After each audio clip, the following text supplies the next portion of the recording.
make the balloons pop. So I'm trying to blow them up piece by piece, and I have them on the tables. I think it may be the static from the floors, but just to be safe, I'm doing it this way. So what I'm going to do now that I've blown up enough of these pink balloons is go ahead and get started attaching them together to start creating the foundation for my balloon garland. I always start off using my 260. I do not link them all together. I use the 260s one at a time, tie them onto the dupe, take another dupe, and then push it in between like a cross, and then I just use my figure 8 method to begin attaching the balloons together. And then I just continue this until this 260 runs out, and then I will just attach another one to the next set and continue from there. I do plan on doing 2 to 3 sections per color on this garland using my like color blocking method.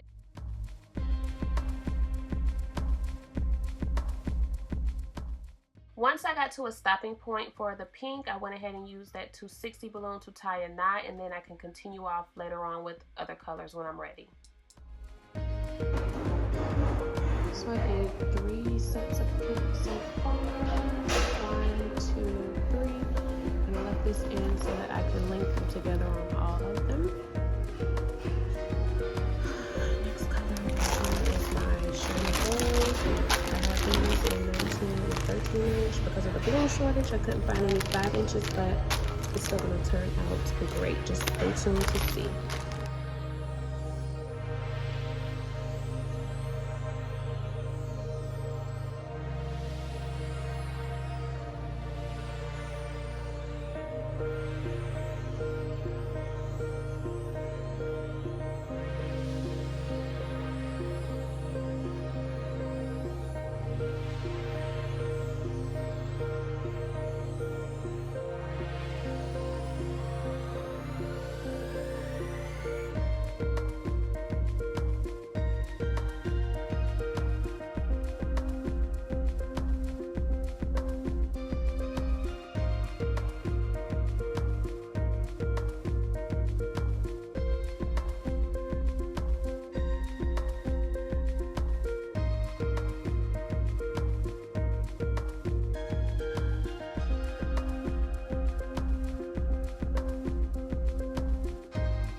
So what you see me doing now is blowing up those 13-inch gold balloons that I had, and I'm creating smaller clusters with them so that I can attach them to the gold section of the balloon garland. Because of the balloon shortage, I wasn't able to find any 5 or 7-inch gold balloons, so I had to do this method in order to be sure that I did have some clusters for that area. And then once I get them blown up, I just tie them to the 260 balloons. I did do step-by-step on how to do these in a separate dedicated vlog on clusters, so be sure to check that out if you have not seen it.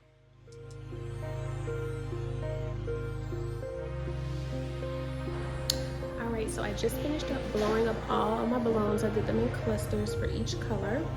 And once they finish putting up the sequin wall, I am going to put them on in clusters and to avoid them going on the floor, because she said sometimes they've had garlands explode. So don't want that to happen. So once that's all done, stay tuned.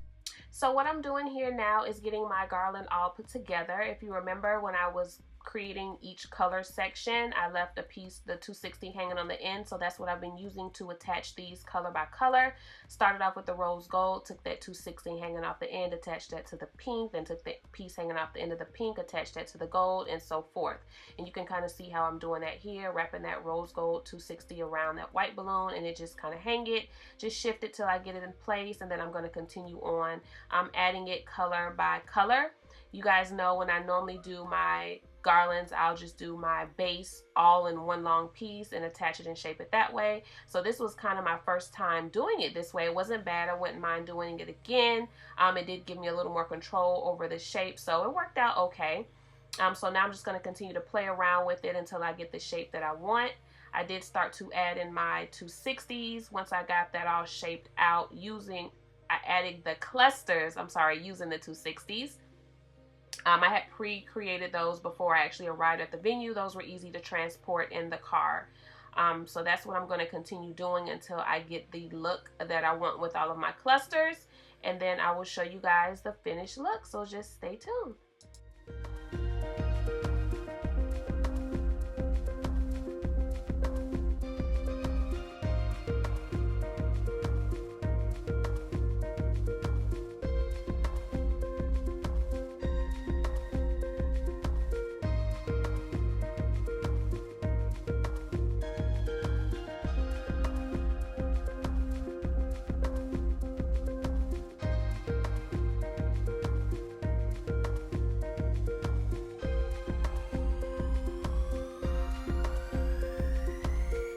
And this is the final look. I love these colors together. And just to see a little bit more of what she did herself, she has a flower wall with this LED sign, which is super cute. And these tables look so adorable. I love when somebody does DIY the right way. There's some more over there, but there are people, so. These flowers look so pretty.